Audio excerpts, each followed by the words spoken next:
क्या आप 10th पास हैं? अगर आप 10th पास हैं और आईबी में जॉब करना चाहते हैं तो एक बहुत अच्छा मौका है आपके लिए अभी अभी। फटाफट से देख लेते हैं। इसमें एमटीएस की वैकेंसी निकली हुई है आईबी में, इंटेलिजेंस ब्यूरो में, खुफिया विभाग में। ठीक है, बात करते हैं यहाँ पे जो वैकेंसी निकली है, ये आप देख सकते हो जो सब सब्सिडरी आईबी इंटरनेशनल ब्यूरो है ना, इसके अकॉर्डिंग कैटेगरी के अकॉर्डिंग ये सब डिवीजन है वैकेंसी।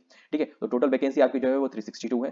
ठीक है, और कैटेगरी के अकॉर्डिंग आप देख सकते हो ये इसके अकॉर्डिंग डिस्टिंग्विश है ना। बात कर लेता हूँ मैं पे स्केल की और क्लासिफिकेशन की। ये ग्रुप सी की पोस्ट है आपकी, पे लेवल 1 मिलेगा। मिनिमम सैलरी आपकी 18 से 1000 से लेके 56,900 से रहेगी। एक ध्यान रखना, इसमें सेंट्रल अलाउंसेस थोड़े अलग रहते हैं। स्पेशल सिक्योरिटी अलाउंसेस 20% रहता है ऑफ द बेसिक पे। अगर फॉर एग्जांपल आप यहाँ पे देखते हो तो यहाँ पे 3600 तो आपका यही हो गया।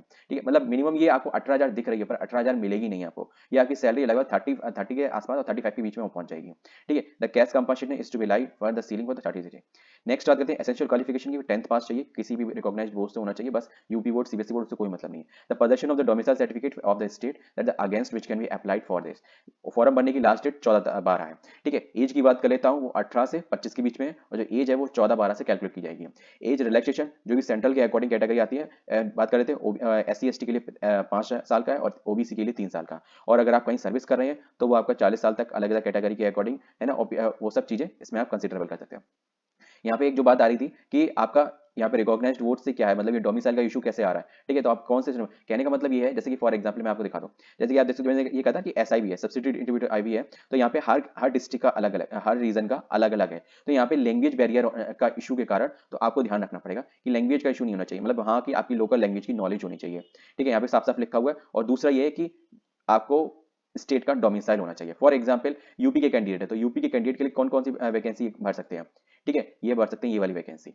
ठीक है, अब यहाँ पे अगर आपको अदर स्टेट का आगे आपके पास डोमिसाइल है तो आप वहाँ की भर सकते हैं। जैसे कि दिल्ली है, 108 वैकेंसी, सबसे ज्यादा दिल्ली में वैकेंसी होगी क्योंकि इसका हेडक्वार्टर यहाँ पे साफ साफ लिखा ही हुआ है क्योंकि हेडक्वार्टर है दिल्ली आईबी का।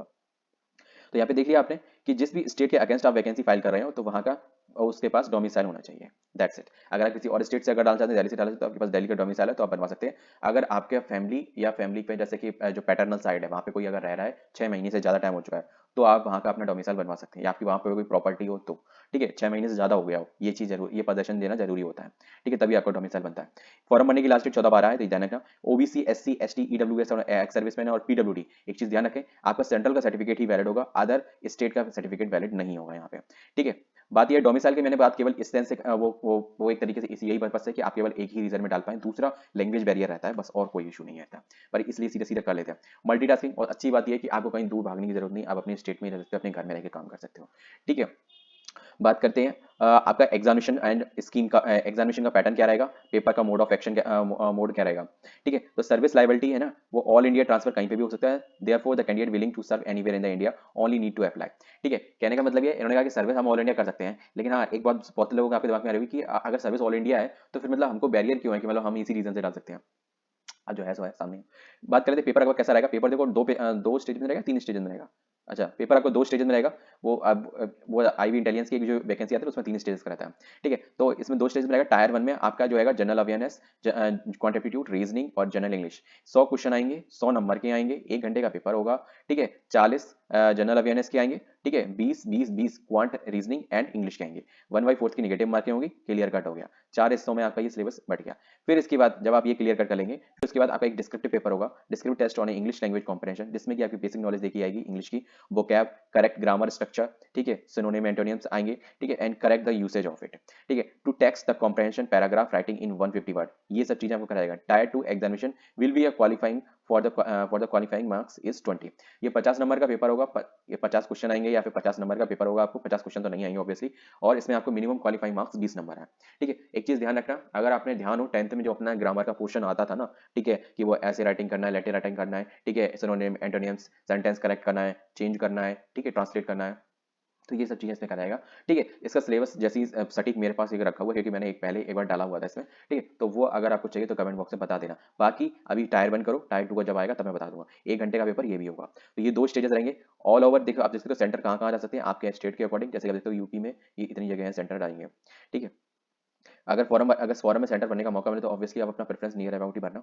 ठीक है, एक चीज यहाँ पे जो नोट लिखी है, the candidate should be accommodated in any of the 5 examination centre opted. अच्छा देखो मैंने भी बोला और यहाँ पे चीज देखिए कि 5 सेंटर आपको भरने को मिलेंगे, मतलब 5 ऑप्शन मिलेंगे टायर 1 एग्जामिनेशन के लिए। However the candidate to such the candidate will be considered against the vacancy of opted by SIB only. ठीक है, जिसमें भी भर रहा हो उसी में आप चीज भरेंगे, दैट्स टू बी ओके। तो ये सब चीजें एसेंशियल एलिजिबिलिटी हो गई आपकी। ठीक है, एज क्राइटेरिया मैंने आपको बता दिया। बात कर ये तो आपको जो लास्ट डेट है वो सबकी बात है। पेमेंट करने की लास्ट डेट 16/12 है। ठीक है, और नेक्स्ट जनरल इंस्ट्रक्शंस। ठीक है, एफएक्यूज, ये आपको फॉर्म भरने के मतलब जो मिनिमम मेजरमेंट्स है फोटो के और सिग्नेचर के। फीस की बात कर लेते हैं। फीस जो आपकी रहेगी, फीस 550 रुपये आपको फी करनी पड़ेगी। किसको करनी की? सभी कैंडिडेटों के लिए। ठीक है, मेल कैंडिडेट ऑफ यूआर, ठीक है, UR EWS and OBC, the exemption 100 रुपये फीस। ठीक है, एडिशन टू बी रिक्रूटमेंट, ठीक है, 550 रुपीज। देखो ओबीसी के लिए, ईडब्ल्यूएस के लिए और यूआर के लिए 650 रुपये फीस है। एससी एसटी पीडब्ल्यूडी इन तीनों को छोड़ के और सभी के लिए 550 रुपये फीस है। क्लियर कट हो गया? तो ये दो तरीके की फीस डिफरेंशिएट है ना, तो इसलिए आप परेशान नहीं होना है ना।